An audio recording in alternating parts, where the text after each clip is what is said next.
Hi guys, another video here. I just wanted to give you the update and tell the story a little bit anyway of my journey from cancer diagnosis in December to treatment in February, and just a little bit behind the scenes on what led to that decision. So let's see how long this takes. I'll try to be short. It's just hard to stop talking.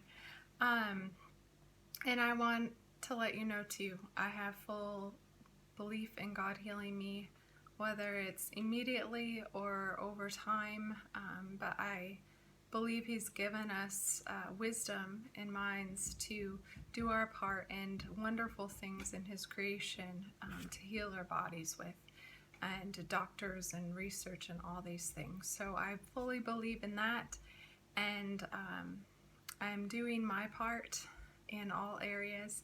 And also please know in what I share that really this type of journey with health issues or decisions and choices that people make and I made, that it's a very personal decision. And so I just did that with what I knew and how God was leading me up until that point. And I believe that for each one of you, if you have gone through that, or going through that, or you've had loved ones that have been through this type of journey, because my views might be very different than yours in not only these areas, but we all, you just have to believe the best and love people with that. So please know there's no judgment from me if my decisions for how I did treatment or I'm doing this is different than someone else. But I just want to say that, and my heart and prayers is with anyone in difficult situations, whether it's cancer or other health issues or anything. I know how hard it is. But I wanted to share from you that it's a very personal decision and no judgment from me. But I will share what I've been learning along this way. I'm not sure how that looks like, and what I believe.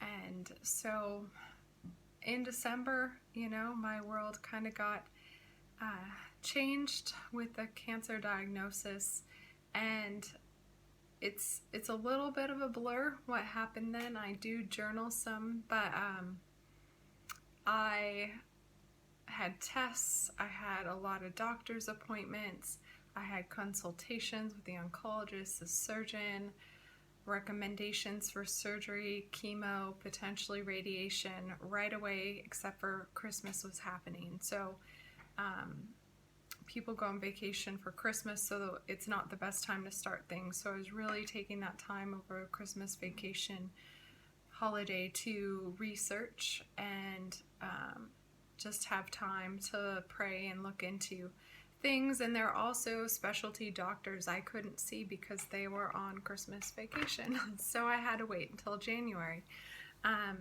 But in my research, I read a lot. I looked at studies. I watched documentaries.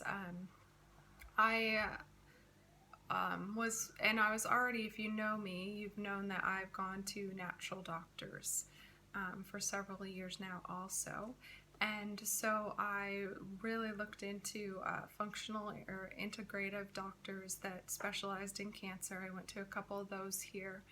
And just in my journey, I was praying about the best option with the most treatments in this area that are natural. And I really had no peace at all about personally and at this time doing chemo or surgery. So I was looking at these options, and really one stood out to me in particular, though there are actually many natural doctors, even natural oncologists and natural clinics around the world. And I just felt the best place for me was to go to a clinic in Mexico with a lot of experience, founded by a wonderful doctor. And there I could get a lot of treatments all at once for the month of February. Now, what was in my little bit of way was my visa for South Africa was submitted for renewal, and my current visa here was expired, meaning you're not supposed to leave the country when it's in that position, and I'd applied 3 months earlier. So I needed to have my new South African visa to even leave the country and to be able to come back to South Africa. And I felt that also was the most stable and stabilizing and safe decision for me at this time, really, with journeying through treatment and having community around me. And I'm in good contact with my family through video online, so they are very supportive. So thankfully God moved people, and I got my visa end of January. A week later I was boarding a plane to Mexico, and I went to treatment there. So there is just a lot I learned in the month of part of December and January, and then a lot of work to do to leave the country. And I just felt to God's preparation and really looking at the holistic journey and knowing I needed change in my life before the cancer diagnosis. I knew I needed change in my life with holistic health. And I was interested in that and looking into that and how God heals the mind, body, and spirit. So, sorry, I'm looking at my notes while I'm doing this. At the Hope for Cancer Clinic in Mexico, they do their own testing also, and I really felt it would be the jumpstart and intensive way every single day of having treatments on my body to address. And what I was really looking for and knew about is that healing the root cause of why I had cancer. And I know there's a lot of contributions to that, but really a healthy immune system will, if there's a cancer cell that pops up, it will get rid of it and take care of it. That happens to all of us. And for me, it didn't do that. So it was, why was this happening? And looking at in the natural realm too, they look at the body, the soul, and the spirit. So it is not only what physically is going wrong, but is there anything emotionally? Is there stress? Is there toxins, internal or external, we ingest with food? Genetically, what might be not helpful in my own body versus someone else's? Do I have other health issues? Which, yes, I do, contributing to this, like a weak immune system. Nutrition, exercise, all these things. So they really looked at that, and I knew I would get such a good foundation of these treatments that I could then take some treatments with me and continue at home, and I'm doing that. And we also have follow-up phone calls with our doctors and follow-up treatments down the road. So there's a lot of support. Now, what I was really blessed with when I went there is every morning we meet for prayer and worship. And you can come if you're a Christian or not a Christian. And I just remember that first morning there at the clinic, and I don't want to cry, but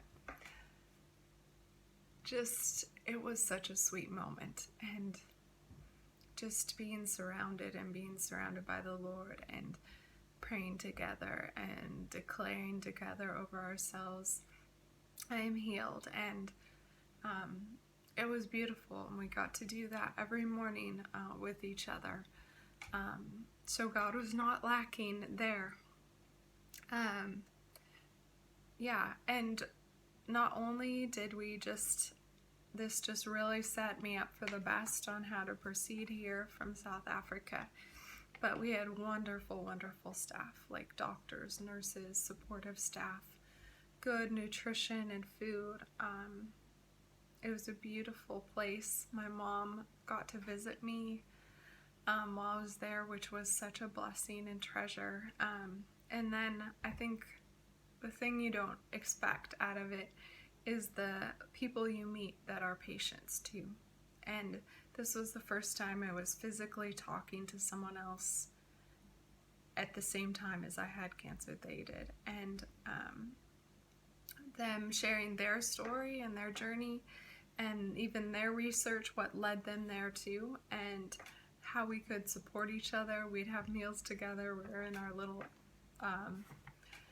medical chairs at the clinic together and rushing off to do our treatments, but just supporting each other and being there for each other. And now we get to continue to support each other via the internet. But I'm just so thankful for that too, that community. And yeah, it was just amazing supportive place to be at and to continue, and really such a, if you need things that bring like even more peace and more faith, that was just a place of peace with those people, and I'm so blessed by it. So then from there I was ready and prepared with my treatments, and then I got some more while I was here, and supplements and all the things I need to continue my treatment here. So, and then in the other video I was making, I go on from that about coronavirus, but I just wanted to share with you some of that journey. And it's been interesting. For the most part, I'm doing well. There have been times, usually it's the frustration of ordering things or buying plane tickets that can sometimes get to me, but I feel and know your prayers, and thank you. Even the financial support is helping so much, so I can buy my treatments here, and I'm paying for just the high cost of treatments. And I just wanted to say, now I know we're in uncertain times, so know it's hard on all of you, maybe even financially in very big ways or in other ways. And please know that I'm supporting you in prayer. I know what faith in finances looks like, and I'm continuing on that because God lays it on people's hearts to give. So I'm continuing on that journey, and I'll pray for your journey in that way too. Just something really struck me on this journey when I was researching. One of the people spoke about cancer, these symptoms or something that arise in your body. And it's like a stop sign or a stoplight, that your body is sending this warning signal to you, and your body is saying, stop and look and heal me. Your body isn't saying, I'm going to die. It's saying, no, stop and do something and heal me. And I really believe that God was even giving me that sign to heal in many areas. And it was a big sign, a really big sign to change tons of things in my life and more probably. And you change things, like, because I believe nutrition can heal. God gave us these plants for a reason. Change those things immediately is what I did. And my just encouragement today for you and all of this is, don't wait for the big sign. I think in some ways we might have a big sign outside in our world right now called COVID. But don't wait for a big sign. If you have little signs in your life that might just be easy to ignore, because I know I've done it, easy, or you're just too busy, whether it's health things, health issues, or poor diet, no exercise, stress, unforgiveness, but don't wait for a big sign. Even now with our health, just do the things that bring health to you too. Do the things, get near to God if that's something that you haven't been doing. Like, don't wait for the big sign. And I'm learning that, and I recognize where I haven't. So yeah, I just wanted that to be an encouragement. If you are doing well, good, you can teach us. But I just wanted to share that, and I just wanted to end with a scripture of just like my declaration of how I want to glorify God, and maybe you're encouraged by it also. But this one was something, I believe in January, I was reading and praying out, and that really struck me. So it's from Psalm 71, starting in verse 14, and I'll read that for you. But as for me, I will always have hope. I will praise you more and more. My mouth will tell of your righteous deeds, of your saving acts all day long, though I know not how to relate them all. I will come and proclaim your mighty acts, sovereign Lord. I will proclaim your righteous deeds, yours alone. Since my youth, God, you have taught me, and to this day I declare your marvelous deeds.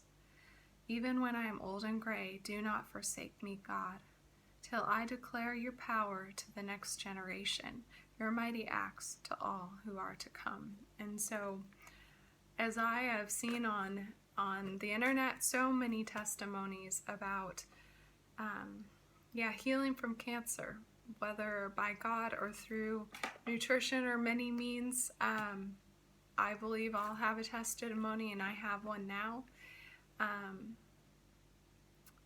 And God continues to do so, and I just want to proclaim and glorify God in this and all I do and all I say. And so thank you for journeying with me, praying for me, supporting me, and I continue to do that for you too. Bye.